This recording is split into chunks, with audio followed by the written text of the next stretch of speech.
আসসালামু আলাইকুম। আজ আমি সিভিল কোর্টের মোড়ে ট্রাফিকের দায়িত্বরত ছোট ছোট স্টুডেন্ট এবং স্বেচ্ছাসেবী ভাইদের জন্য রান্না বসিয়েছি। আজকে তাদের দুপুরের খাবার উপহার দিব। ছোট ভাই বোনেদের খাবার দিব।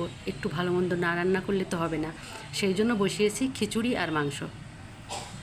রান্না শেষ করে প্যাকেট রেডি করে নিলাম। দুপুরের আগেই পৌঁছাতে হবে ভাইদের হাতে। এখন আমরা বের হয়েছি রাস্তায়, সিভিল কোর্টের মোড়ের দিকে আমরা যাচ্ছি। বাসা থেকে নেমে ব্যাগ নিয়ে আমার স্বেচ্ছাসেবী অলরেডি পৌঁছে গেছে ভাইদের কাছে।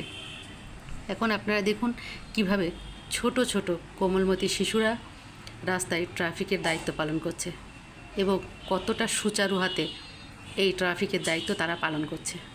অনেকেই তাদের সমালোচনা করছেন, কিন্তু আমি বলবো যে তাদের সমালোচনা না করে প্রশংসা করুন। সামনে এগিয়ে যাওয়ার জন্য তাদেরকে সহযোগিতা করুন। তাদের কোনো অভিজ্ঞতা ছাড়াই তারা যে কাজগুলো করছে এটা সত্যিই প্রশংসনীয়।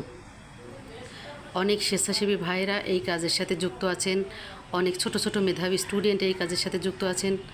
আগে যখন পুলিশরা এই কাজগুলো করতো তখন আমার কখনোই তাদের প্রতি এই ফিলিংসটা হয়নি, যেটা আজ ছোট ছোট স্টুডেন্টরা করার কারণে হচ্ছে। আমি চেষ্টা করেছি আমার সাধ্যমতো কিছু মানুষকে দুপুরের খাবার খাওয়ানোর। আমি, ভাই এবং আমার বন্ধুরা মিলে আমরা সকলকে খাবার দেওয়ার জন্য গিয়েছি। ভাইটি নিতে চাচ্ছিল না, কিন্তু তারপরে আমার বন্ধু জোর করে তাকে দিয়েছে। আমরা সবাই মিলে রাস্তায় নেমেছি ছোট স্টুডেন্টদের হাতে খাবারগুলো তুলে দেওয়ার জন্য। আমার সাথে তুলতুলো ছিল, সেও আমাদের এই কাজে সহযোগিতা করেছে। তো আমরা সবাই মিলে এখানে যে কয়জন ভাই বোন ছিল সকলকে খাবার দিয়েছি। সাথে 2জন আপুও ট্রাফিকের দায়িত্ব পালন করতে এসেছিলেন, তাদেরকেও আমরা খাবার উপহার দিয়েছি। আলহামদুলিল্লাহ, আমাদের পক্ষ থেকে যেটুকু করা সম্ভব আমরা করেছি। আমি চাই আমার মতো আপনারাও নিজেদের জায়গা থেকে এগিয়ে আসুন, একটু একটু করে সহযোগিতার হাত বাড়িয়ে দিন। আমরা সকলে মিলে দেশ সংস্কার করব।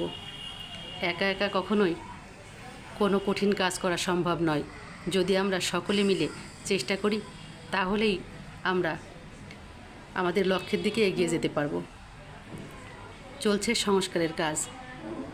যে যেটুকু পারেন, যেভাবে পারেন এই সংস্কারের কাজের সাথে যুক্ত হয়ে যান।